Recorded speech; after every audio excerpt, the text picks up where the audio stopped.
Sa totoo lang, inay, para na rin naman kayong kasambahay sa bahay na to, hindi ba?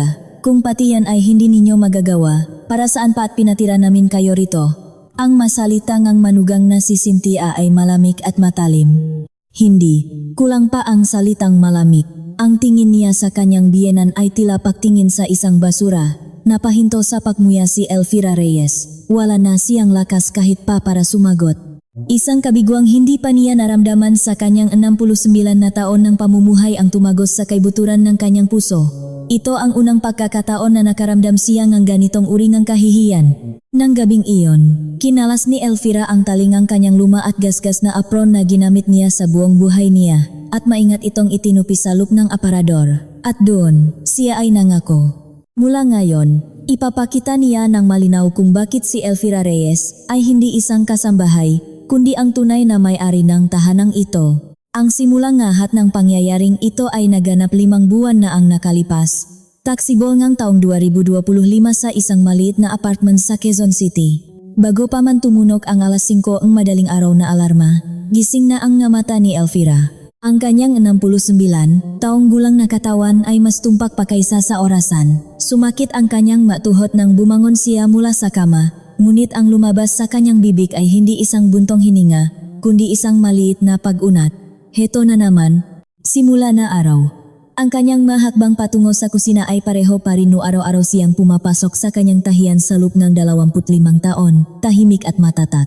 Habang sinisindihan ang gas stove at nagpapakulong ng tubig, tinitigan ni Elvira ang drawing ng kanyang apo, si Miguel, na nakadikit sa ref. Sa family portrait na iginuhit ng Crayola, ang kanyang lola ang pinakamalaki at may pinakamalapat na ngiti. Ang batang iyon ang tanging toto. Siya ang nag-iisang nilalang na nagmamahal sa kanyang lola ng may dalisay at walang pagkukunwaring puso. Habang nagsasaing, natural na napatingin si Elvira sa kanyang aparador. Sa loop nito, kasama ng lumang Amerikana ng kanyang yumaong asawang si Arturo, ay isang polyeto para sa isang paglalakbay sa Bawan, Batangas, na maingat na nakatupi. 5 taon na ang nakalipas. Bago pumanaw si Arturo, tinitingnan nila ito at nangakong balang araw ay babalik sila sa kanilang probinsya. Ang hindi pa nagagamit na tiket sa bus ay nakatago rin sa ilalim ng kahon. Ngunit noong nga panahong iyon, hindi pa alam ni Elvira na ang tiket ng bus na kanyang pinakaingatan ay magiging tunay na pag-asa sa nalalapit na hinaharap. Habang nahahanda ng almusal, ang makamay ni Elvira ay hindi nagbabago. Ang paboritong tortang giniling ni Miguel, ang paboritong adobong kangkong ng kanyang anak na si Paolo, at ang masarap na beef caldereta na may tamang-tamang timpla. Bawat putahe ay naglalaman na 25 taon ng husay sa pagluluto ng isang lola. Miguel, gising na. Pumasok siya sa silid ng bata, dahan-dahang inalis ang kumot at hinaplos ang pisngi nito. Ang natutulok na muhang 9 na taong gulang na apo ay parang isang anghel. Lola, sabi ni Miguel habang kinukusot ang mga mata at agad na niyakap ng mahigpit ang kanyang lola. Ang maliit at mainit na yakap na iyon ang pumuno sa puso ni Elvira. Oh, sige na, aking munting apo. Sa sandaling iyon, tila natutunaw ang lahat ng kanyang kalungkutan. Lola, ano pong almusal natin ngayon? Ang unang tanong ni Miguel ay palaging tungkol sa lutong ng kanyang lola. Sa hapagkainan, masayang kumain si Miguel ng almusal na inihanda ng kanyang lola. Habang pinapanot siya, masaya si Elvira, ngunit sa isang sulok ng kanyang puso ay may isang di may paliwanag na kahungkagan, kakaiba. Malinaw na nabubuhay siya para sa kanyang pamilya, ngunit bakit ganito ang kanyang kalungkutan? Ang mag-asawa ay abala na sa paghahanda para sa trabaho. Si Cynthia ay naglalagay ng makeup sa harap ng salamin. Inay, pakiasikaso po nga gamit ni Miguel. May importante po akong meeting ngayon. Huwag kang mag-alala, naihanda ko na lahat. Mahinahon ang sagot ni Elvira, ngunit ang tono ni Cynthia ay puno ng pag-akalang obligasyon niya ito. Hindi ito pakiusap, kundi isang utos. Ngunit hindi ito ipinahalata ni Elvira. Pamilya sila, kaya natural lang na magtulungan. Si Paolo naman ay akmang aalis nang hindi kumakain ng almusal, ngunit napatingin muna sa kanyang ina. Ma, sorry po, pinapatawag ako ng maaga sa opisina. Okay lang. Heto, magbaon ka kahit merienda. Mabilis na inilagay ni Elvira ang paboritong prutas at sandwich ni Paolo sa isang plastic bag. Kahit 41 na taong gulang na ang kanyang anak, sa mata ng isang ina, isa pa rin siyang batang kailangang alalahanin. Matapos malugi sa negosyo at makita ang hirap nito, tahimik na sumuporta na lamang si Elvira. Ngunit ang hindi pa alam ni Elvira ay matagal nang walang trabaho ang kanyang anak at mayroon itong itinatago. Nang makaalis na ang lahat, biglang tumahimik ang bahay. Nagurong si Elvira habang nakatingin sa labas ng bintana. Sa playground ng apartment complex, masayang naglalaro ang makaedad niyang lola kasama ang kanilang maapo. Gusto ko ring mamuhay ng ganyan. Ngunit si Miguel ay nasa eskwela at ang lola ay mag-isang naglalaba at naglilinis sa bahay. Hindi niya namalayan kung kailan naging normal ang ganitong buhay. Habang nagsasampay, kinusot niya ito ng hiwalay at buong pag-ingat. Ngunit bakit wala man lang kahit isang salitang salamat? Pagdating ng tanghalian, kumain siyang mag-isa habang nanonood ng telebisyon. Sa teleserye, isang biyenan ang inalipusta ang kanyang manugang at sa huli umalis ng bahay. Diyos ko, mayroon bang ganyang klaseng manugang? Sa drama lang yan, iba sa totoong buhay. Ngunit bumigat ang kanyang dibdib. Baka ganyan din akong biyenan? Baka pabigat na ako. Sa hapon, namalengke si Elvira at nakasalubong ang isang matandang suki sa kanyang dating tahian. Uy, Aling Elvira, kamusta na po kayo? Heto, ayos lang naman. Nag-alaga ang apo sa bahay ang anak ko. Aba, ang swerte nyo naman. Siguradong laking pasasalamat ng pamilya niyo. Pasasalamat?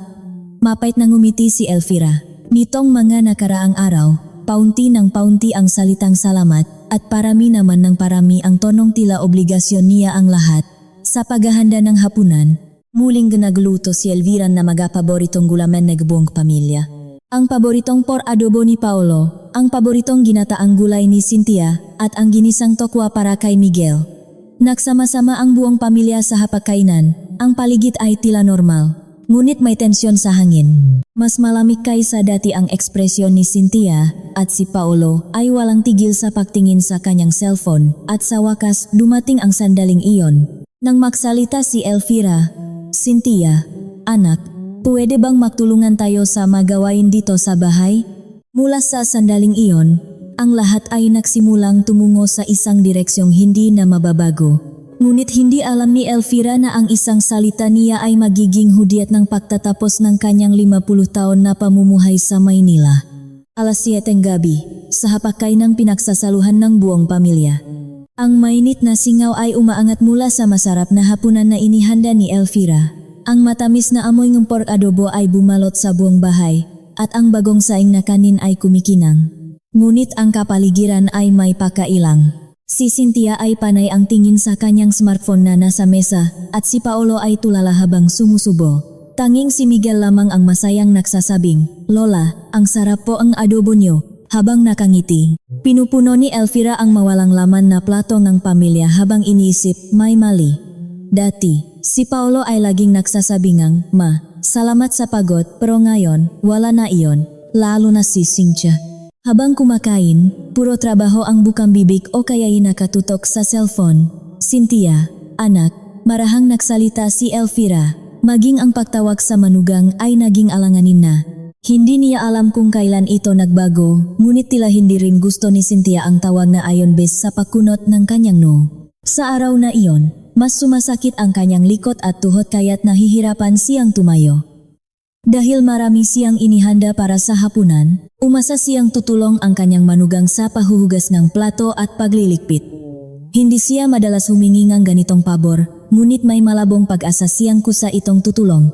Pwede bang magtulungan tayo sa magawain? Nangingini ang boses ni Elvira.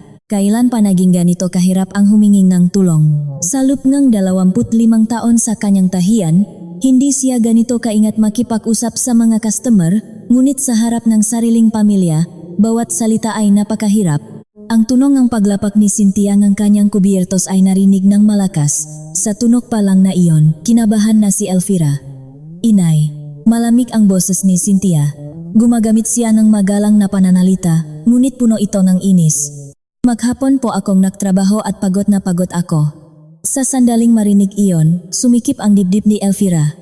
Ibig sabihin ba nito ay hindi ako nagtatrabaho? Ang pagising ng alas 5 ng umaga, paghahanda ng almusal, paglalaba, paglilinis, pamamalengke, at paghahanda ng hapunan hindi ba iyon trabaho? Hindi ba't buong araw lang naman kayo sa bahay? Bakit hindi nyo nalang gawin ang magawaing bahay ng tahimik at walang reklamo? Buong araw lang sa bahay. Biglang namuo ang luha sa mamata ni Elvira. Ngunit pinigilan niya ito. Hindi niya maaring ipakita sa kanyang apo na umiyak ang kanyang lola. Pinilit niyang lunukin ang luhang nagbabadiyang tumulo at huminga ng malalim. Sa kanyang 69 na taon, hindi pa siya nakaranas ng ganitong kahihiyan. Ano? Ganyan na ba ang pananalita mo ngayon? Tumigas ang boses ni Elvira. Sa loob ng 25 taon niyang paharap sa mga customer at pakikisama sa mga kapitbahay, hindi pa siya nakarinig ng ganitong salita. May mainit na kumulo sa kanyang dibdib. Galit ba ito? O hinanakit? O isang halong ng dalawang damdaming hindi niya maipaliwanag? Ano ba ang tingin mo sa biyenan mo? Ngunit ang sagot ni Cynthia ay mas lalong nakakagulat. Sa totoo lang, inay, para na rin naman kayong kasambahay sa bahay na to, hindi ba? Sa sandaling iyon, huminto ang mundo ni Elvira. Kasambahay? Hindi siya makapaniwala sa kanyang narinig. Siguro'y nakamali lang siyang dinig. Naging blanko ang kanyang isip at wala siyang maisip. Kumabog ng malakas ang kanyang puso at naririnig niya ang pulso sa kanyang matainga. Ngunit ang sumunod na sinabi ni Cynthia ay mas malupit. Kung pati yan ay hindi ninyo magagawa, para saan pa pinatira namin kayo rito? Mas mabuti pa yatang kumuha na lang kami ng totoong kasambahay. Naging malabo ang tingin niya sa mga pagkain sa mesa. Ang adobong inihanda niya ng may pagmamahal, ang ginataang gulay lahat ay nawalan ng linaw. Hindi siya makahinga. Tila may malaking bato na nakadagan sa kanyang dibdib. Ano? Tapos ka na ba magsalita? Hindi pa po. Pagkatapos kong ma-stress sa trabaho, kailangan ko pa bang ma-stress din dito sa bahay? Nawalan ng masasabi si Elvira. Tila may nabasak sa loob ng kanyang puso. Ito ang unang pagkakataon na naramdaman niya ang ganitong damdamin sa kanyang 69 na taon. Ito na ba ang tinatawag na kahihiyan? Tila nawalan ng lakas ang buo niyang katawan. Nanghina ang kanyang ngabinti at nalamig ang kanyang daliri. Ano ang magiging reaksyon ng kanyang anak na si Paolo? Inaasahan niyang sasaway nito ang asawa at kakampihan siya. Ngunit si Paolo ay hindi man lang nag-angat ng tingin. Tila walang nangyari, patuloy lang siyang nakatingin sa kanyang cellphone. Mas lalong gumuho ang puso ni Elvira. Mas masakit ang kabiguan sa anak kaysa sa kahihiyang idinulot ng manugang. Umasa siya sa kanyang anak. Ngunit mula nang malugi ito sa negosyo at maubos ang lahat ng perang pinag-ipunan nila ng kanyang asawa, naging sunod-sunuran na ito kay Cynthia. Ang dating matapang niyang anak ay nabubuhay na ngayon sa takot sa asawa. Ang makita itong hindi man lang makatingin habang inaalipusta ang sariling ina ay mas lalong nakpadama kay Elvira ng lumbay. Papa, marahang tawag ng 9 na taong gulang na si Miguel. Maging ang bata ay naramdaman na may mali sa sitwasyon. Ngunit hindi sumagot si Paolo. Ang malinaw na mga mata ni Miguel ay tumingin sa kanyang lola. Puno ang pag-alala at takot ang na ito. Sinubukan ni Elvira ngumiti sa kanyang apo para ipakita na ayos lang siya. Ngunit nanginginig ang kanyang malabi at hindi niya ito magawa ng maayos. Dahan-dahang tumayo si Elvira. Kahit nanghihina ang kanyang mga binti, pinilit niyang tumayo. At nagsimula siyang mahugas ng plato. Nanginginig ang kanyang mga kamay kaya't nakakaingay ang mga plato. Ngunit walang sinuman ang pumansin. Dumampi ang malamig na tubig sa kanyang daliri, ngunit wala siyang maramdaman. Sinabi ni Cynthia kay Miguel, Miguel, check natin ang homework mo. Tila walang anumang nangyari. Tila hindi man lang niya inisip ang sakit na idinulot ng kanyang masalita sa biyenan. Ngunit sa sandaling iyon, sa kaibuturan ng puso ni Elvira, may isang bagay na nagsimulang tumigas. Nang gabing iyon, matapos matulog ang lahat, inilabas ni Elvira ang kanyang luma at putpot na gunting panahi at mangga sinulit. Ito ang mga kagamitang ginamit niya sa kanyang tahiyan sa loob ng 25 taon. Naalala niya ang kanyang asawang si Arturo na laging nagbibirong, kamayan ng boss natin, habang hawak ang makamay niyang iyon na buong buhay na nagtatahi. Habang inilalapag ang gunting, naalala ni Elvira ang kanyang asawa. Mahal, kung nahihirapan ka na, umuwi ka na sa bawan, umalingaw-ngaw sa kanyang tainga ang masalitang iyon. Hindi niya naintindihan nun kung bakit niya sinabi iyon. Pero ngayon, naiintindihan na niya. Alam na kaya ni Arturo na darating ang araw na ito. Habang maingat na inilalagay ang sinulit at gunting sa kahon, nangako si Elvira. Nanginginig ang kanyang makamay, ngunit matatak ang kanyang puso. Mula ngayon, ipapakita niya kung bakit si Elvira Reyes ay hindi isang kasambahay, kundi ang tunay na may-ari ng bahay na ito. Ngunit hindi pa alaw ni na Cynthia et Paul na ang taong kanilang ginalit ay hindi isang ordinaryong biyenan, kundi isang babaeng bakal na mula sa probinsya na walang dala kundi pangarap, nagsumikap sa Maynila at nagtayo ng sariling tahiyan sa loob ng 25 taon at nakapagpundar na apartment na tinitirhan nila ngayon sa gitna ng Quezon City. At ang bakal na iyon ay nagsisimula pa lamang mag-init. Kahit nakahiga na, hindi makatulog si Elvira. Tumingin siya sa kisame at nag-isip, kasambahay nga ba talaga ako? Ang lahat ng ginagawa niya para sa pamilya buong araw, natural na obligasyon na lang ba talaga? 2:00 ng madaling araw, tahimik na bumangon si Elvira at binuksan ang aparador. Mula sa kahon ng gagamit ng kanyang asawa, kinuha niya ang isang dokumento, ang titulo ng bahay. Isa ito sa mga papeles na inayos niya matapos pumanaw si Arturo 5 taon na ang nakalipas. Sa ilalim ng ilaw ng fluorescent, binuklat niya ang titulo. Ang kaluskos ng papel ay malakas na narinig sa katahimikan ng gabi. Habang tinitingnan ang titulo, isang maliit na ngiti ang sumilay sa kanyang labi. Tama. Ang tunay na may-ari ng bahay na ito ay walang iba kundi siya. Sa linya ng may-ari, malinaw na nakasulat ang 3 salita, Elvira Reyes. Inayos na pala ito ni Arturo bago siya pumanaw. O nga pala, sinabi mo yun nun, mahal. Elvira, kung sakaling mauna ako, ililipat ko na lahat sa pangalan mo ang bahay. Para hindi ka na mahirapan sa makumplikadong proseso ng mana. Hindi niya masyadong naintindihan nun, pero ngayon niya napagtanto kung gaano kaingat ang kanyang asawa. Ang buong bahay ay kanya palang solong pag-ari. Muling sinuri ni Elvira ang titulo. Ang apartment na ito na nakuha nila mula sa redevelopment ng isang lumang lote ay nagkakahalaga na ngayon ng hindi bababa sa 12 milyong piso. Ang isiping mula sa wala sa probinsya ay nakamit niya ang lahat na ito ay nagbigay sa kanyang kakaibang pakiramdam ng pahanga sa sarili. Nang gabing iyon, habang hindi makatulog, naalala ni Elvira ang mapangyayari 25 taon na ang nakalipas. Noong siya ay bagong 20 taong gulang at kararating lang sa Maynila mula Batangas, pagbaba niya sa bus sa Cubao, isang lumang bayong lang ang dala niya. Sa kanyang bulsa, ilang piraso lang ng perang papel na bigay ng kanyang ina. Buhay na buhay pa rin sa kanyang alaala ang matataas na gusali na kanyang tiningala sa gitna ng siyudad. Natakot siya nun. Pero hindi siya sumuko. Ang una niyang trabaho ay sa tahiyan ng iba. Mula 6:00 ng umaga hanggang 10:00 ng gabi, walang pahinga.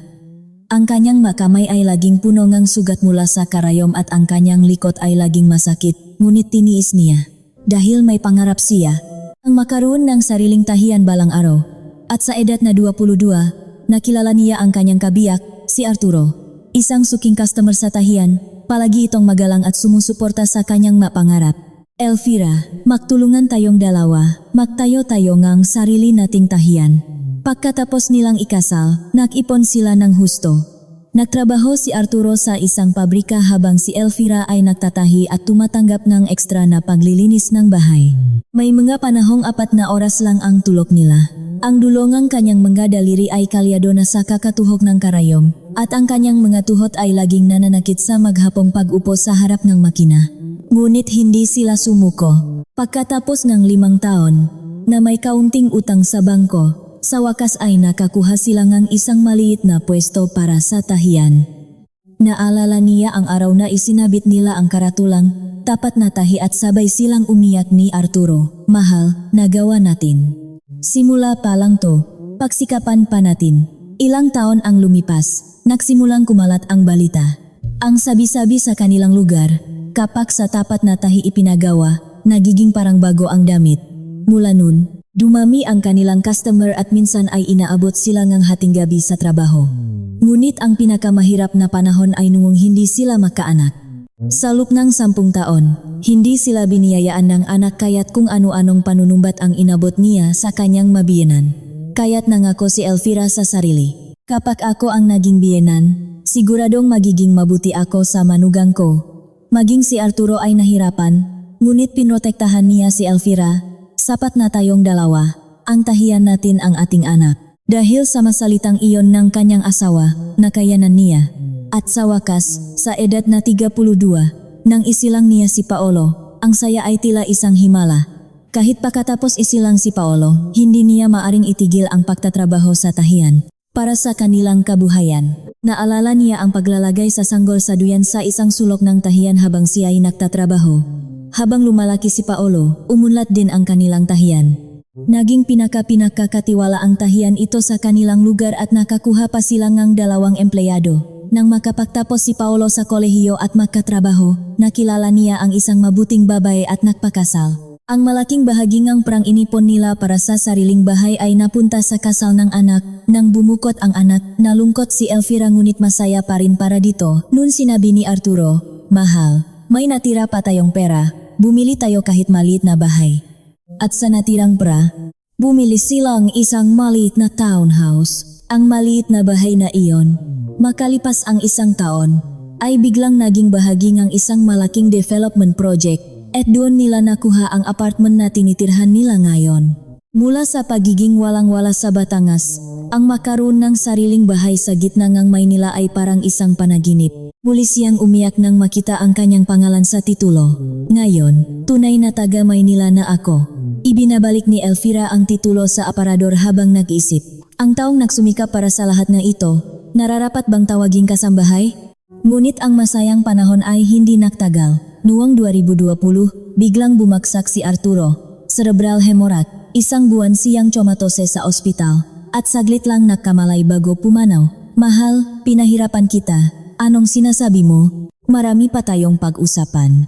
Mahigpit na hinawakan ni Elvira ang kamay ng asawa. Nakakatakot ang panlalamig nito. "Elvira, paalam, nauna na ako. At kapag nahirapan ka na sa tahiyan, umuwi ka na sa probinsya natin sa Batangas. Mamuhay ka ng payapa sa lugar na sariwa ang hangin." Iyon ang huling habilin ni Arturo. Hindi niya naintindihan nun. Bakit siya pauwiin sa Batangas gayong 50 taon na siyang naninirahan sa Maynila? Pagkamatay ni Arturo, naging mahirap na para sa kanya ang mag-isang magpatakbo ng tahiyan. Tumanda na siya at hindi na tulad ng dati ang kanyang lakas. Higit sa lahat, napakalungkot ng tahiyan na wala ang kanyang asawa. Habang sinusulot ang sinulit sa karayom, napapatingin siya sa upuan sa tabi niya at wala na doon si Arturo. Noong 2020, sumabay pa ang pandemya at humina ang nga customer. Sinubukan pa niyang tiisin, ngunit umabot na siya sa kanyang hangganan. Sa gitna ng luha, ibinaba niya ang karatulang ng tapat na tahi. Ang kasaysayan ng 25 taon ay nagwakas. Noong una, balak niya talagang umuwi sa Batangas. Inisip niyang hindi masama na gugulin ang nalalabing buhay sa probinsya, ayon sa huling habilin ni Arturo. Nag-empake na siya at bumili ng tiket sa bus. Habang nag-empake, naisip ni Elvira, "Uwi na talaga ako sa Batangas." Ngunit nung dumating ang kanyang anak na si Paolo, "Ma, sa amin na lang po kayo tumira. Alagaan po namin kayo." Sabi po ni Miguel, hindi niya kaya kapag wala si Lola. Sa mga salitang iyon, nanghina ang kanyang loop. Nang maisip niya ang kanyang apo, hindi niya magawang umalis. Malinaw pa sa kanyang alaala ang mamata ni Miguel. "Lola, huwag po kayong umalis." Ang pagiyak ni Miguel habang nakakapit sa kanyang saya. Kaya't ipinagpaliban niya ang pag-uwi sa Batangas. Kailangan siya ang pamilya, kaya natural lang na tumulong siya. Ngunit ngayon, iniisip niya, sana pala ay tiningnan niyang mabuti ang tunay na intensyon ng kanyang anak. Totoo dahil sa pangungulila sa Lola, o may iba pang dahilan? Niyakap ni Elvira ang unan at nakisip, ang taong nagsumikap mula Batangas hanggang Maynila, nararapat bang tratuhin na parang kasambahay? Ang taong nagpatakbo ng tahiyan sa loob ng 25 taon at hinarap ang lahat ng hirap, kailangan bang danasin ang ganitong kahihiyan mula sa manugang? Ang polyetong Batangas na nakatago sa aparador ay paulit-ulit na sumasagi sa kanyang isip, pati na rin ang huling habilin ni Arturo. Kapag nahirapan ka, umuwi ka sa Batangas. Doon ang lugar mo. Ngunit hindi pa nakapagpasya si Elvira. Dumating na ba ang panahon para umuwi sa Batangas o kailangan pa niyang tiisin ang lahat ng ito? Makalipas ang 1 linggo mula sa nakakagimbal na hapunan na iyon. Sa labas, tila walang nagbago kay Elvira, ngunit sa kaibuturan ng kanyang puso, may nag-iba na. Ang malamig na mga salita ni Cynthia ay umalingaw-ngaw sa kanyang tainga. "Kasambahay, hindi ba?" Sa tuwing naririnig niya iyon, sumisikip ang kanyang dibdib. Ngunit kapag nakikita niya si Miguel, lumalambot muli ang kanyang puso. Ang batang iyon ay tunay na nagmamahal sa kanyang lola.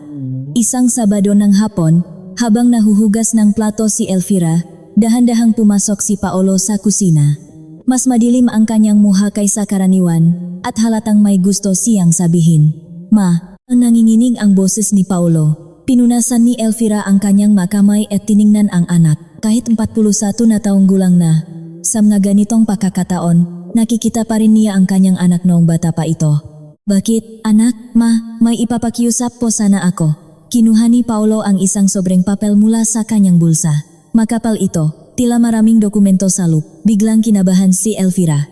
Anong mga papeles kaya ito? Nagsimulang kumabog ang kanyang puso. Ma, pwede po ba nating isang laang bahay? Sa sandaling iyon, nagblangko ang isip ni Elvira.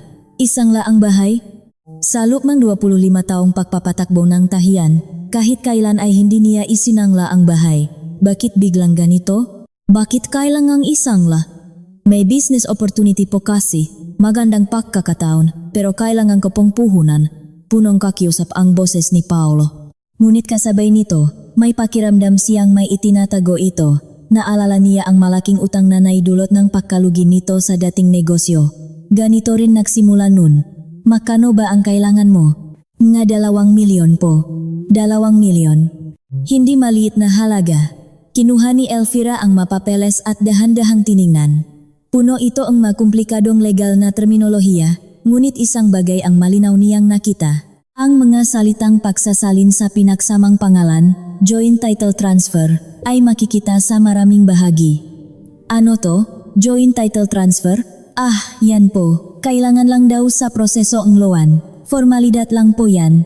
Tila alanganin ang sagot ni Paulo. Sa loob ng 25 taon sa tahiyan, marami nang naranasan si Elvira. Marami sa kanyang customer ang sinungaling, kaya't madali niyang naamoy kung may mali. Tila hindi ito isang simpleng loan document. Nanginginig ang kamay ni Elvira habang binubuklat ang mapapeles. Ang salitang joint title ay paulit-ulit na tumatama sa kanyang mata. Ano ang ibig sabihin nito? Ma, kailangan ko na po talaga. Kailangan ko pong magbigay ang sagot sa susunod na linggo. Habang naririnig ang pagmamadali sa boses ni Paulo, napaisip ng malalim si Elvira. Gusto niyang pagkatiwalaan ang anak, ngunit ang nilalaman ng mga dokumento ay sobrang nakakabahala. Nung nalugi siya, naubos ang perang pinag-ipunan nila ng asawa. Pag-isipan ko muna. Ma, huwag na po sana ninyong patagalin. Ang oportunidad po, hindi naghihintay. Pagkalis ni Paolo muling sinuri ni Elvira ang gimiga papeles. May mabahaging hindi niya maintindihan. Lalo na ang tungkol sa joint title transfer. Lumalaki ang kaba sa kanyang dibdib. Simpleng loan lang, ba talaga to? Inilapag ni Elvira ang mga papeles sa mesa at tumingin sa labas ng bintana. Ang asul na langit ay tila mabigat. Parating na ang oras para sa isang malaking desisyon. Nang gabing iyon, habang hindi makatulog, naalala niya ang mga papeles na inayos niya pagkamatay ni Arturo.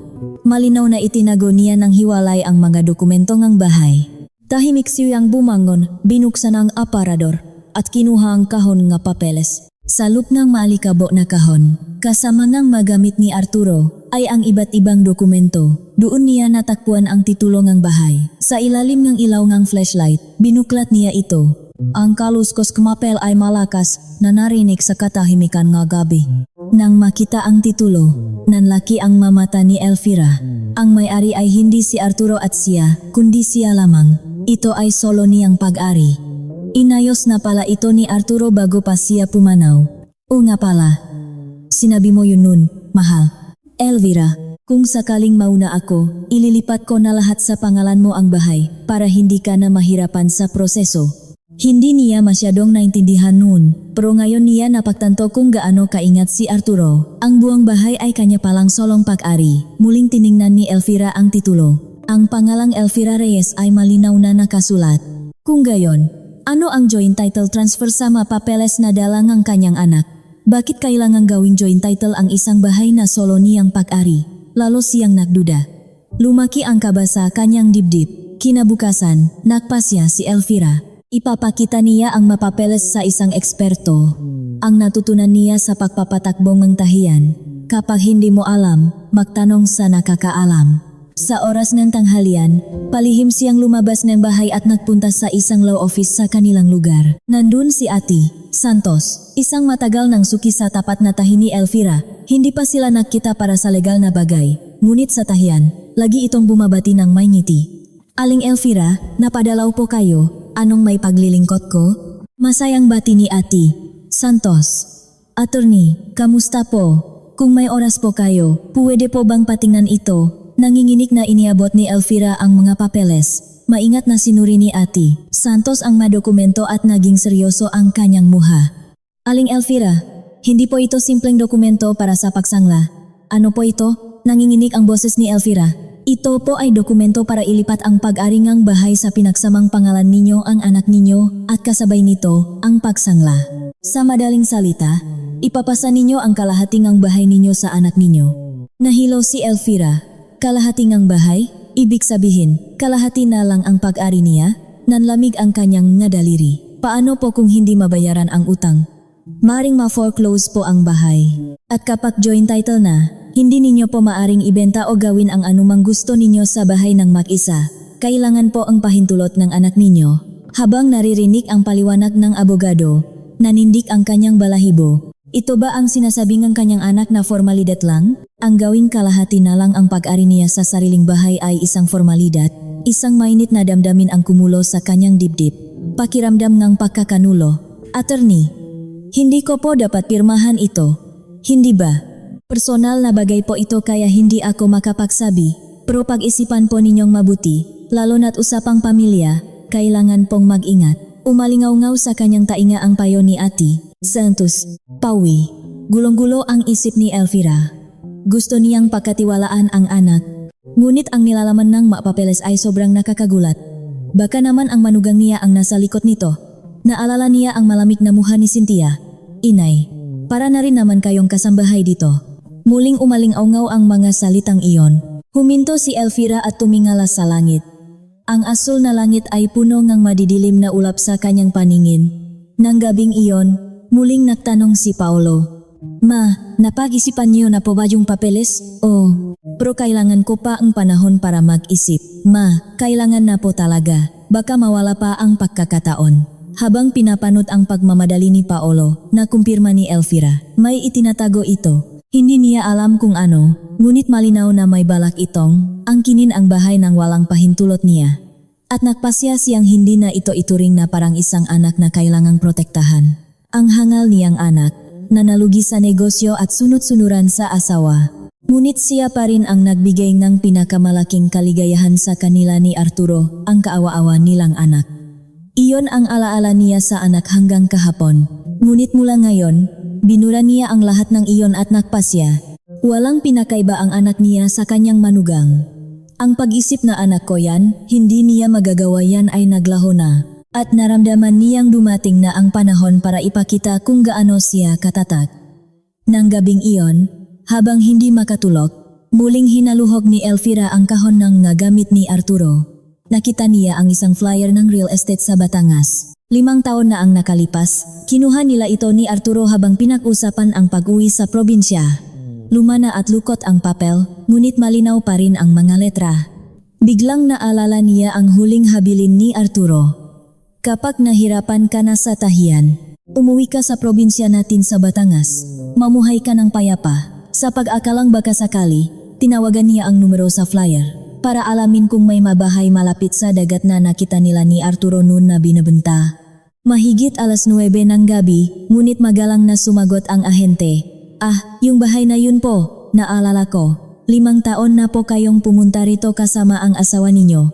Binebenta po ba ngayon yung bahay na yun? Opo. Nakakagulat nga po, noong nakaraang linggo lang po inilista, 5 taon na hindi binebenta. Kumabog ang puso ni Elvira. Tadhana na ba ito? Magkano po? Medyo tumaas po kumpara nun, pero mga 3 milyon po. Maliit lang po na bahay na tanaw ang dagat, maganda po.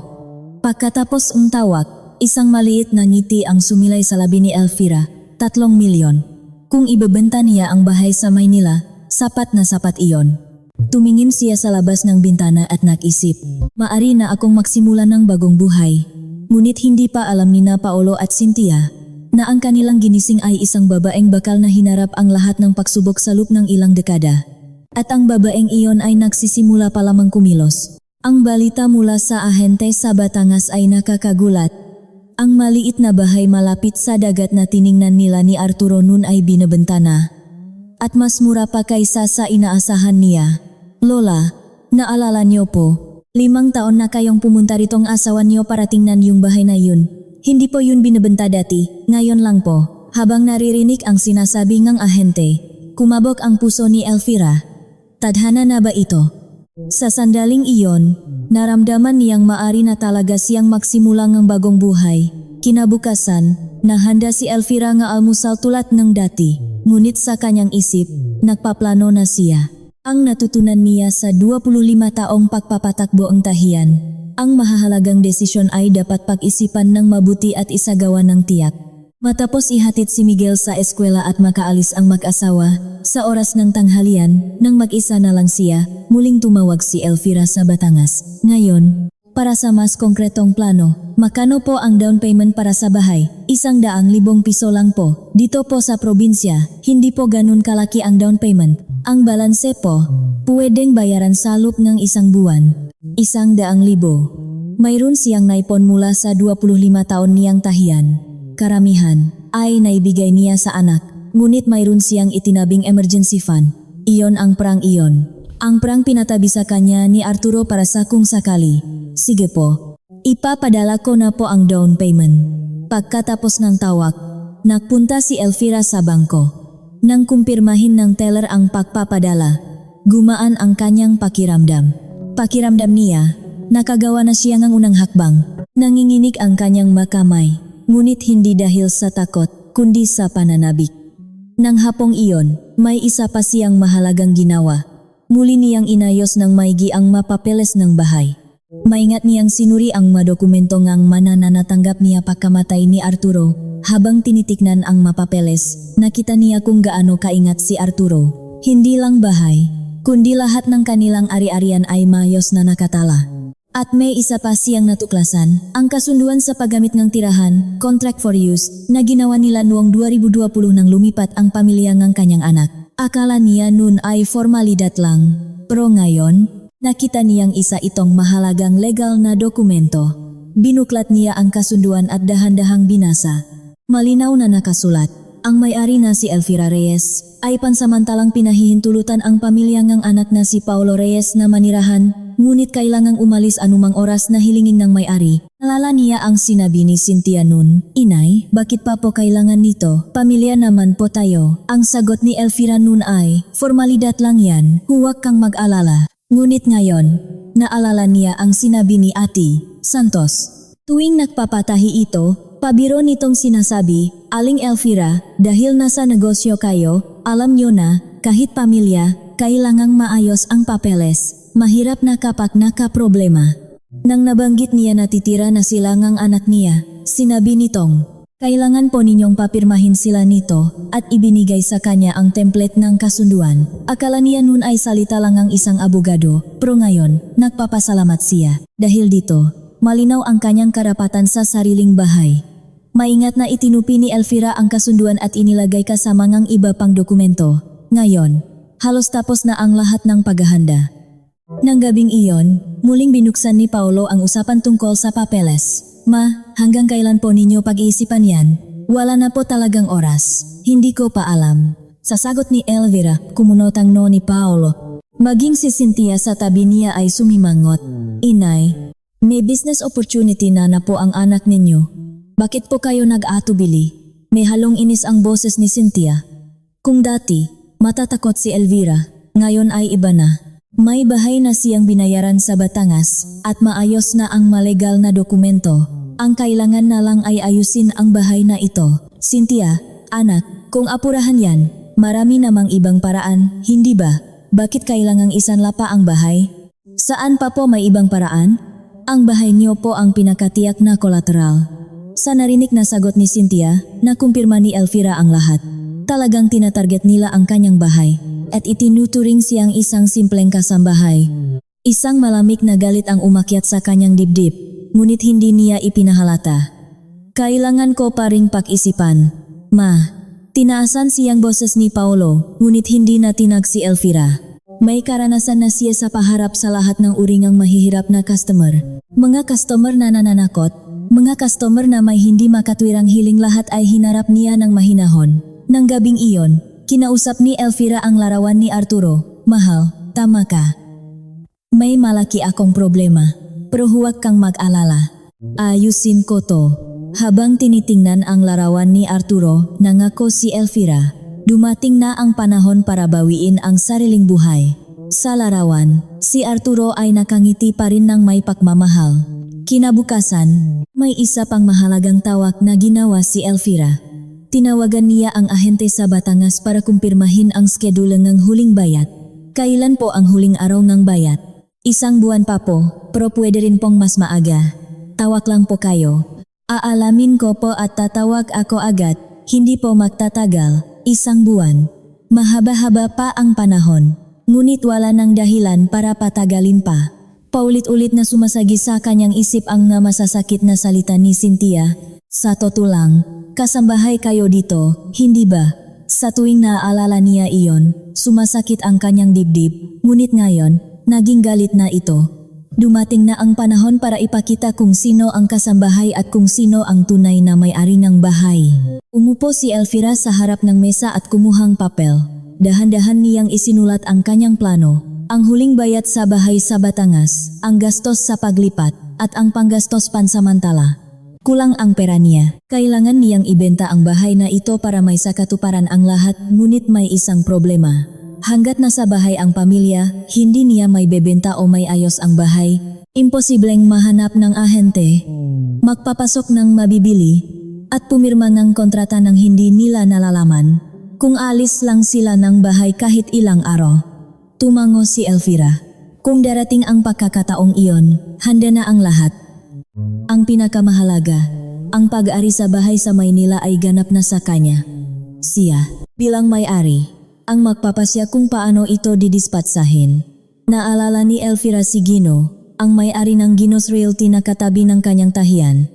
25 taon silang naging makapitbahay at nagtitiwala sa isa't isa. Siya ang makatulong sa kanya na gawin ito ng tahimik at mabilis. Tumingin si Elvira sa labas ng bintana at nag-isip, kailangan ko lang ng pagkakataon. Nang hapong iyon, muling sinuri ni Elvira ang kasunduan sa paggamit ng tirahan sa kanyang aparador. Ang pangungusap na kailangang umalis anumang oras na hilingin ng may-ari ay malinaw, legal at moral, walang problema. Ang bahay na ito, mula simula hanggang wakas, ay kay Elvira. Ngunit sina Paolo at Cynthia ay wala pang kamalay-malay, na ang kasambahay na kanilang minamaliit ay ang tunay na may-ari na may hawak ng lahat. At tapos na siyang mahanda para sa kanyang ganti. Naghihintay na lang sa sandaling umalis sila ng bahay. Sa linggo ring iyon, noong Huwebes, isang hindi inaasahang pangyayari ang naganap. Umuwi si Miguel mula sa eskwela na may dalang sulat, Lola, tingnan niyo po. Pupunta po tayo sa Family Nature Camp. 5 gabi at 6 na araw daw po. Kumikinang ang mga mata ng 9 na taong gulang na si Miguel. Sa sulat, nakasulat na Family Nature Camp. Isang event ito ng eskwelahan kung saan kailangang sumama ang buong pamilya. Biglang nauliwanay ang isip ni Elvira. Ito na ang pagkakataon. Kumabog ang kanyang puso. 5 gabi at 6 na araw ay sapat na panahon. Lola, sama po kayo. Sabi po ni teacher, pwede daw pong sumama lahat ng pamilya. Sa inosenteng alok ni Miguel, uminit ang puso ni Elvira. Ang batang iyon ay tunay siyang itinuturing na pamilya. Ngunit kasabay nito, kinabahan siya. Alam na niya kung ano ang sasabihin ni Cynthia.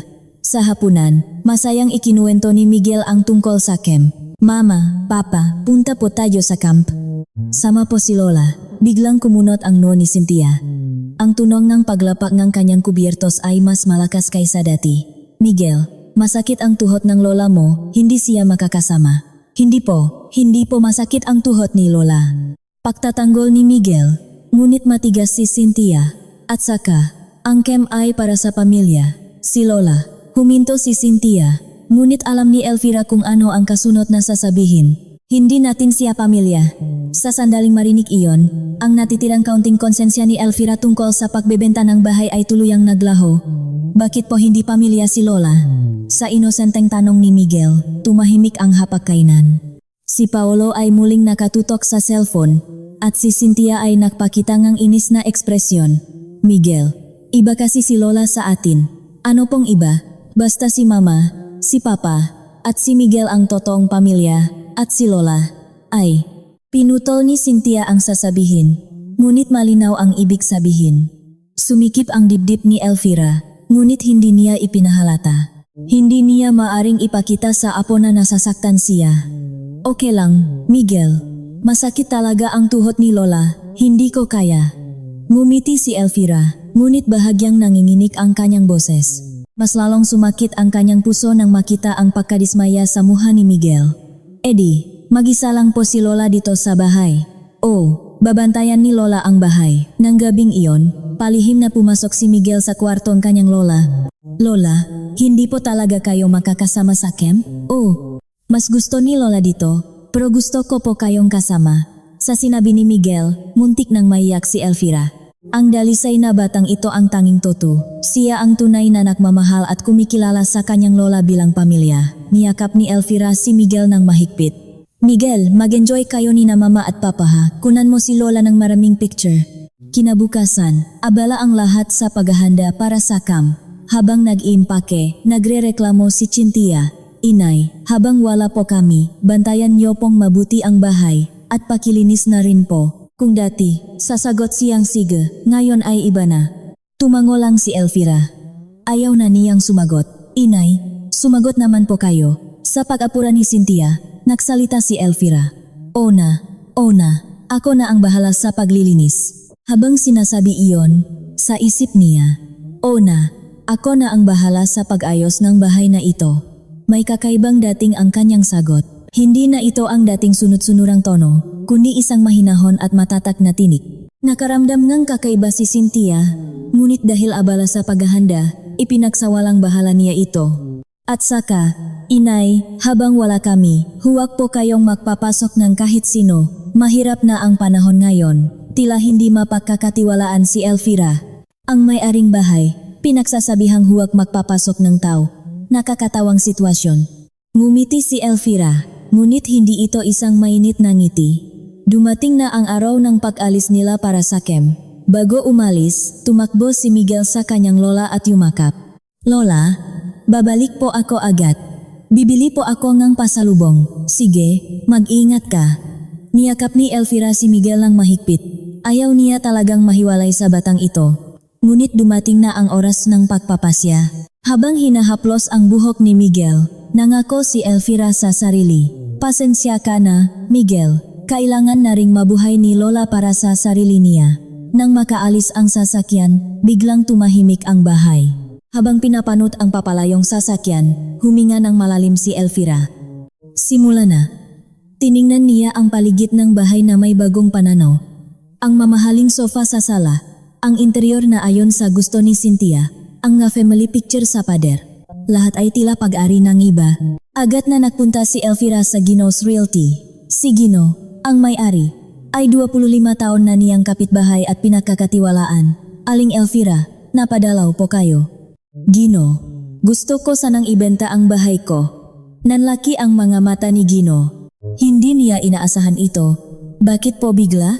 Akala ko po ayos lang kayo ng pamilya niyo. Nakaroon ng problema. Gusto ko sanang maibenta agad. Possible ba? Saglit na nag-isip si Gino at tumango. Ang bahay niyo po, nasa magandang lokasyon. Mabilis pong mabebenta yan. Pero kung Russell, mas 10 milyon po siguro ang makukuha niyo. Okay lang. Kailan kaya posibleng makaroon ng deal? Bukas ng umaga po, ililista ko na. Baka bukas din ng hapon, may matitingin na. Maganda po ang kondisyon nege bahay niyo. Kung maganda ang presyo, baka sa loob man 3 araw, may buyer na. Gumaan ang loop ni Elvira. Kung 5 gabi at 6 na araw ang camp, sapat na ang panahon. Sige, ituloy mo na. Habang pinipirmahan ang kontrata, marahang nagtanong si Gino. Alam po ba ito ngang anak ninyo? Bahay ko to, kaya ako ang magpapasya. Sa matatak na sagot ni Elvira, hindi na nagtanong pa si Gino. Pagkaalis sa realty, tinawagan ni Elvira ang ahente sa Batangas. Ako po si Elvira Reyes. Kailan ko po pwedeng ipadala ang huling bayad? Kahit kailan po, okay lang. Sige po, ipapadala ko ngayong linggo. Lahat ng plano ay nagtutukma. Nang gabi, nakatanggap siya ng text mula kay Miguel. Lola, masaya po sa camp. See you next week. Maikling text, ngunit ramdam ang sayang bata. Nag-reply si Elvira. Mag-enjoy ka. Si Lola rin. Okay lang, ngunit may kirot sa kanyang puso. Wala siyang kahit katiting na pagsisisi sa kanyang anak at manugang, ngunit si Miguel ang laging nasa isip niya. Ngunit naging matatag siya. Kahit gaano niya kamahal ang apo, mula ngayon, uunahin niya ang sarili. Naniniwala siyang balang araw, kapag lumaki na si Miguel, may intindihan din nito. Nang gabing iyon, bago matulog, kinausap niya ang larawan ni Arturo. Mahal, bukas na ang simula. Tatapusin ko na ang paghahanda para sa pag-uwi sa Batangas, tulad ng sabi mo. Ngunit ang pamilyang nasa camp ay wala pang kamalay-malay. Na ang babaeng tinawag nilang kasambahay ay tapos na sa lahat ng paghahanda. At sa kanilang pagbabalik, lahat ay mag-iba na. Sa ikalawang araw ng pakawala ng pamilya, maayos na tumatakbo ang plano ni Elvira. Tulad ng sinabi ni Gino, sunod-sunod ang mataong tumitingin sa bahay. Ang presyong 1 milyon para sa isang apartment sa magandang lokasyon sa Quezon City ay talagang kakita-kit. Ang kanda po NJ presyo. Kailan po pwedeng lumipat? Bawat tumitingin ay nagpapakita ng interes. Mahinahon silang inasikaso ni Elvira. Parehong paraan ng paharap niya sa mga customer sa kanyang tahiyan sa loob ng 25 taon. Nang hapong iyon, ang ikatlong pamilyang tumingin, isang batang mag-asawa, ay agad na nagpahayag ng intensyong bilhin ito. Bibilhin na po namin. Kailan po pwedeng pumirma ng kontrata? Tumingin si Gino kay Elvira. Aling Elvira, ano pong desisyon niyo? Sige, pumirma na tayo. Ang batang mag-asawa ay bagong kasal, at sa tila lumalaking tiyan ng babae, mukhang malapit na silang makaanak. Nakaramdam ng kakaiba si Elvira habang tinitignan sila.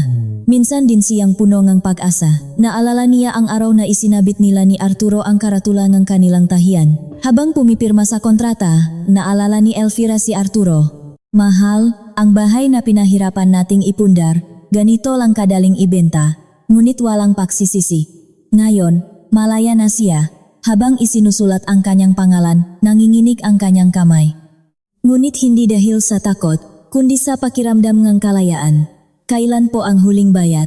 Hanggang Biyernes po sana ng linggong ito. Perpektong timing.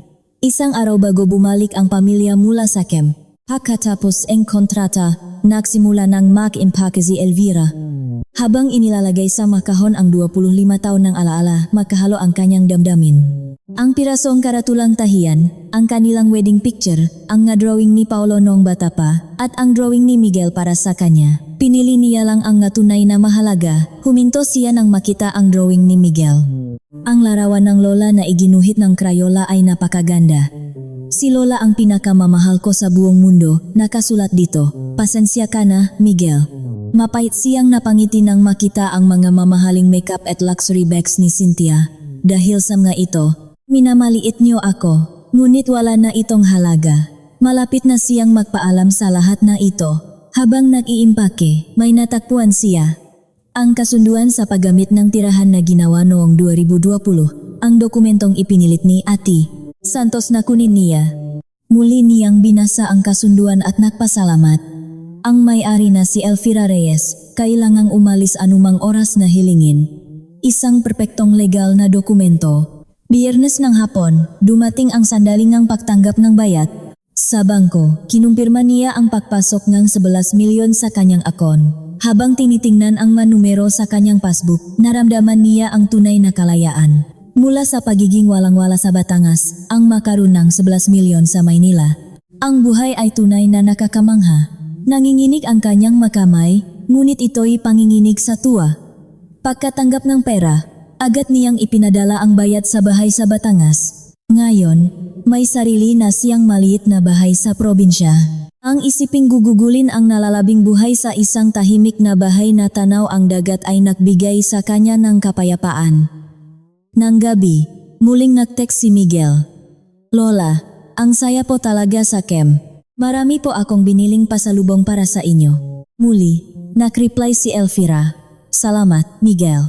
Si Lola rin, may inihahanda. Mayroon nga siyang inihahanda. Isang sulat para kay Miguel. Nang gabing iyon, buong pagmamahal na isinulat ni Elvira ang sulat. Umupo siya sa mesa. Ngunit nahirapan siyang simulan. Matapos ang ilang sandali, nagsimula siyang magsulat. Para sa pinakamamahal kong si Miguel. Biglang alis si Lola papunta sa malayo. Huwag kang magugulat. titira si Lola sa isang lugar na tinatawag na Batangas kung saan tanaw ang dagat. Kung mamimiss mo si Lola, pwede kang dumalaw kahit kailan. Laging may nakahandang paborito mong tortang giniling sa bahay ni Lola. At laging mong tatandaan, si Lola ang pinaka nagmamahal sa iyo sa buong mundo. Habang nagsusulat, tumulo ang kanyang luha. Ngunit hindi ito luha ng kalungkutan, kundi luha ng ginhawa. Tila nabunutan siya ng tinik sa dibdib. Inilagay niya ang sulat sa sobre at isinulat ang para kay Miguel. Ika-4 na araw, tumawag ang lipat bahay. Ma'am, kailan po kayo lilipat? Sa susunod na Sabado po ang hapon. Sige po. Sa Batangas po ang punta, di ba? Opo, sa Batangas. Nagtaka rin ang tagalipat bahay. Bakit iwan ang ganito kagandang apartment para pumunta sa probinsya? Ngunit para kay Elvira, ang Batangas ang tunay niyang tahanan. Ika-5 araw, tapos na ang lahat ng paghahanda. Pinuntahan ni Elvira ang kanyang kapitbahay na Lola. Isang mabait na babay na kaedad din niya. Ale, may pabor sana ako. Ano yun, Elvira? Inabot ni Elvira ang sobre na may sulat para kay Miguel. Kailangan ko kasing umalis agad. Kung sakaling hanapin ako ni Miguel, pakibigay po ito sa kanya. Saan ka pupunta? Kailan ka babalik? Medyo matatagal ako. Pakibigay na lang po ang sulat. Tumanggo ang kapitbahay. Matagal na silang makakilala at alam niya ang pagkatao ni Elvira. Sa huling gabi, nilibot ni Elvira ang bakantang bahay. Ang sala, kusina, ang maliit niyang kwarto at ang kwarto ni Miguel. Bawat sulok ay may alaala, ngunit oras na para umalis. Sa kwarto ni Miguel, siya nagtagal. Ang madrawing ng bata, ang malibrong binasa nila, ang mamanikang ginawa niya. Mamimiss niya ang lahat, ngunit kumanang kanyang loop sa isiping makakaroon na siya ng sariling oras. Sabado, alas 9 ng umaga, dumating ang truck ng lipat bahay. Kakaunti lang ang kanyang gamit. Ang matunay na mahalaga lang ang dinala niya. Ma'am, ito lang po talaga. Oh, yan lang ang dadalhin ko. At ang natitirang magagamit, itinuro ni Elvira ang magakahon sa sala na naglalaman ng gamit ng kanyang anak at manugang. Ang mga damit, appliances, muebles lahat ay nakakahon na. Ang mga gamit na yan, pakidala po sa isang storage unit sa Quezon City. Heto po ang address. Inabot ni Elvira ang isang papel. Sige po, gaano po katagal ang pag-imbat? 1 buwan siguro, sapat na. Habang inilalabas ng matrabahador ang mga gamit, tahimik na nanut si Elvira. Ang maluxury bags, mamahaling makeup, at bagong TV ng kanyang anak at manugang ay patungo na sa storage. Ibabalita na lang niya sa anak ang address. Ang 50 taon ng buhay sa Maynila ay nakasya sa isang truck at ang 5 taon ng pamilya ng anak ay nasa isa pang truck, ngunit hindi siya nang hinayang. Ito na ang tunay na bagong simula. Alas 2 ng hapon, ibinigay ni Elvira ang susi sa bagong may-ari. Tuwang-tuwa ang batang mag-asawa. Salamat po ng marami. Maging masaya po sana kami dito. Sana nga, gumawa kayo ng maraming magagandang alaala sa bahay na ito. Taos puso silang binasbasan ni Elvira.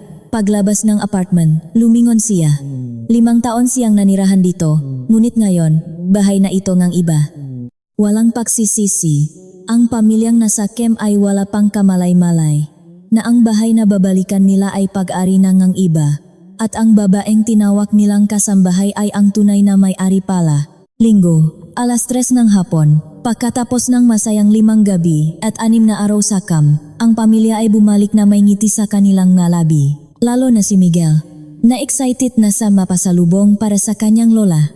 Lola, marami po akong pasalubong. Sigaw ni Miguel pagbukas ng pinto. Ngunit walang sumasagot. Dati, sasalubungin na siya ni Elvira ngang. Naku, endiyan na pala, si Miguel.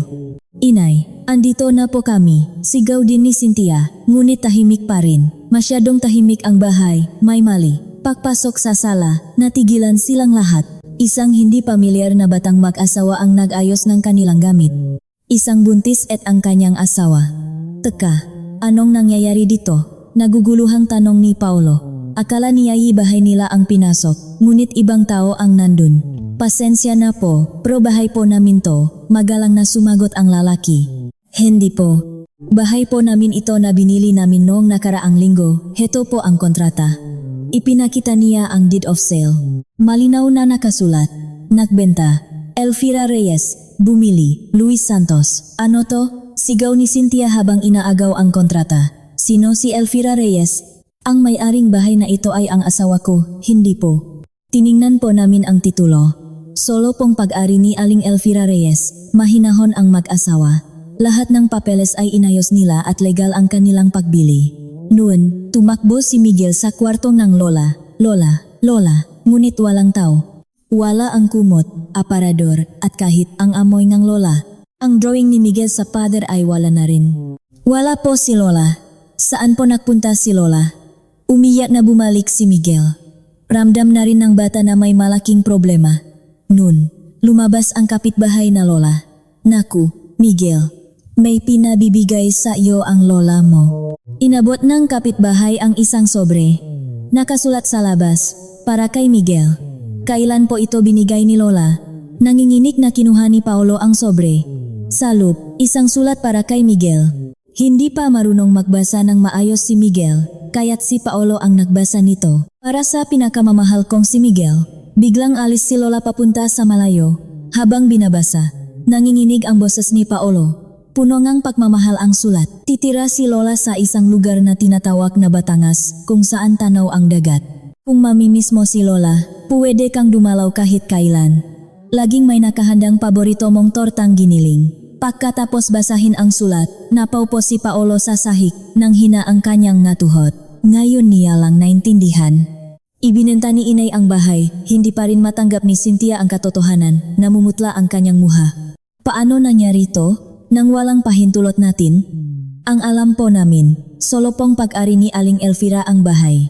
Mayroon din po siyang pinakitang kasunduan sa paggamit ng tirahan. Kasunduan? Tanong ni Cynthia. Ipinakita ngang lalaki ang isa pang dokumento. Ginawa po noong 2020. Nakasaad po na kailangang umalis anumang oras na hilingin ng may-ari. May pirma po ni Mr. Paolo Reyes. Noon naalala ni Paolo ang papeles na pinapirmahan sa kanya ngang ina noong lumipat sila, na sinabing formalidad lang. Iyon pala ang kahulugan. Mama, nasaan na po talaga si lola? Umiyak na tanong ni Miguel. Sagot ng kapitbahay, nasa Batangas na. Lumipat daw sa isang bahay na tanaw ang dagat. Nun sumabog si Cynthia. Hindi to makatarungan. Habang nasa camp tayo, palihim niyang ibinenta ang bahay at tumakas. Agad na tinawagan ni Cynthia si Elvira, ngunit puro ring lang. Tinawagan din ni Paolo, ngunit ganoon din. Sa ika-10 tawag, sa wakas ay may sumagot. Inay, ano po ba tong ginawa ninyo? Sigaw ni Cynthia. Ibinenta niyo ang bahay nang wala kaming pahintulot? Malamig at mahinahon ang boses ni Elvira sa kabilang linya. Bahay ko yun, kaya karapatan kong ibenta. At mula ngayon, dahil hindi na tayo makakilala, maging magalang ka sa pananalita. Paano niyo po nagawa to? Pamilya po tayo? Pamilya? Sabi mo, kasambahay lang ako.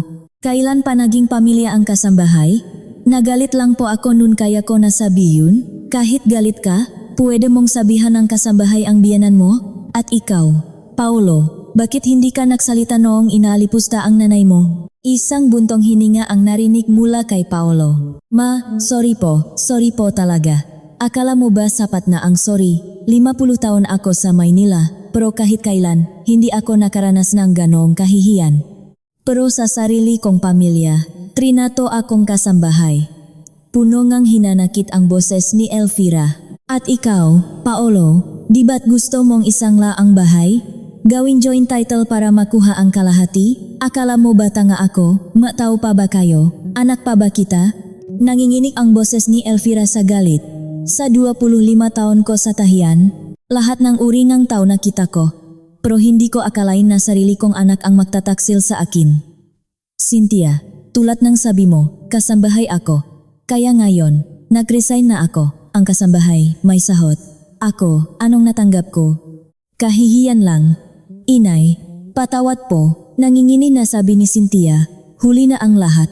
Mula sa wala sa Batangas, pinahirapan ko ang bahay na yan. Akin yan. Ibinenta ko ang sarili kong bahay. Anong mali doon? Sige na. Mamumuhay na ako para sa sarili ko. Sa edad na 69, magsisimula ako ng bagong buhay.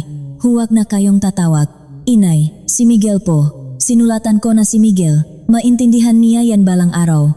Siya lang ang tunay na nagmahal sa lola niya. At ang magamit nyo, nasa isang storage unit sa Quezon City, kunin nyo na lang. Inay, ngunit ibinaba na ang telepono. Ang batang mag-asawa ay naguguluhan. Legal nilang binili ang bahay. Lahat pong proseso ay legal. Kung may problema po kayo, idaan nyo na lang po sa legal na paraan. Hindi makapagsalita si Paolo. Siya mismo ang pumirma sa kasunduan at alam niyang sa ina niya ang bahay. Legal na legal ang ginawa ng kanyang ina. Alis na kami ngayon. Sigaw ni Cynthia, ngunit matigas ang mag-asawa. Opo, pasensya na po, pero bahay na po namin to. Kung mag-ingay pa po kayo, tatawag na po kami ng pulis. Patuloy na umiyak si Miguel habang binabasa ang sulat. Mahal na mahal ni Lola si Miguel. Sa pagbabasa nito, napayak si Paolo. Ngayon niya lang napagtanto kung gaano kalaki ang kanyang pagkakamali. Minahal sila ang kanyang ina. Isinakripisyo ang lahat, ngunit trinato nila itong kasambahay. Ito ang ganti ang kanyang ina. At isang perpektong ganti. Anong gagawin natin? Bulong ni Paolo. Wala silang mapupuntahan. Walang bahay, walang pera. Isang maliit na motel ang kanilang tinuluyan.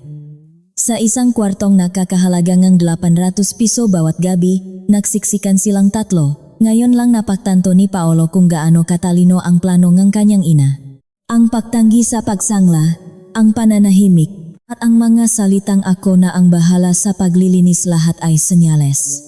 Sobra talaga ang ginawa natin kay inay. Bulong ni Paolo. Huli na ang lahat. Galit pa rin si Cynthia. Pero kailangan ba talagang ganito? Itapon tayo sa kalye? Ikaw ang nagsabing kasambahay siya.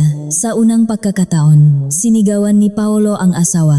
Ngayon niya lang naintindihan ang sakit na naramdaman ng kanyang ina. Habang sila'y nagdurusa, si Elvira ay nasabos na patungong Batangas. Payapa na ang kanyang kalooban. Pagdating sa terminal, sinalubong siya ng hangin mula sa dagat. Ito ang tunay niyang tahanan. 3 buwan ang lumipas. Ang buhay ni Elvira sa kanyang maliit na bahay sa Batangas ay payapa. Nagtanim siya magagulay, naging kaibigan ang mga kapitbahay, at naglalakad sa tabing dagat tuwing hapon.